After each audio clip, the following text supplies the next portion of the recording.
Переходим к вопросу агентства «Спутник».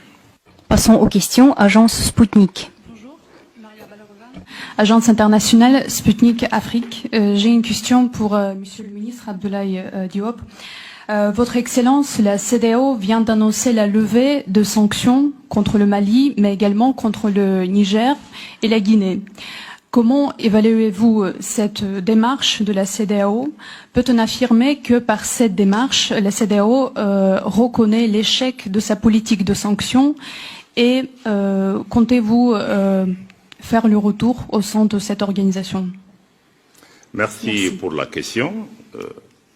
Je dois dire que je ne veux pas commenter une décision qui a été prise par une organisation à laquelle le Mali n'appartient pas. Parce que vous le savez, le mois dernier, le Mali, le Burkina et le Niger ont saisi officiellement la CEDEAO pour indiquer qu'ils se retirent sans délai de cette organisation. Cette décision a été prise sur la base d'un certain nombre de constats. Parce que je rappelle que le Mali est pays fondateur de cette organisation, mais nous avons vu que progressivement, cette organisation est devenue un instrument entre les mains de certaines puissances qui cherchent à créer le désordre dans notre région et qui cherchent à utiliser nos institutions pour pouvoir créer des problèmes au pays, créer même une menace, parce que l'organisation a mis sur la table une menace d'agression militaire contre un de ses États membres, au moment où notre organisation, il y a un pacte de non-agression entre nous. Le Mali a été sous sanction pendant près de 8 mois, un pays enclavé, dont la population a été meurtrie. Nos institutions bancaires ont été utilisées, nos fonds ont été confisqués au niveau de ces banques. Le Niger a vécu la même situation. Le Mali s'est élevé contre le fait que nos institutions deviennent des armes contre nous-mêmes, nos populations et constituent une menace. Et par rapport à cela, nous n'allons pas continuer juste à dénoncer. Nous avons décidé d'apporter aussi une réponse géopolitique en nous mettant ensemble avec un certain nombre de pays avec lesquels nous partageons les mêmes réalités, mais aussi la même vision de solidarité entre les pays, d'établir des liens de fraternité et de respect mutuel et de nous mettre à l'abri des situations d'ingérence. Donc, je pense que c'est ce qui est important aujourd'hui à retenir dans le cadre de l'Alliance des États du Sahel. Nous travaillons pour réaliser ce que nous n'avons pas pu réaliser dans le cadre de la CEDEAO. Merci beaucoup. Merci. C'est la fin de l'Europe au XXIe siècle. Pourquoi? Parce qu'on est en train de pousser la Russie dans les bras de la Chine et de l'Inde et des BRICS, 3,8 milliards d'habitants. On est en train de pousser la Russie qui est profondément européenne, avec qui nous avons des choses en commun.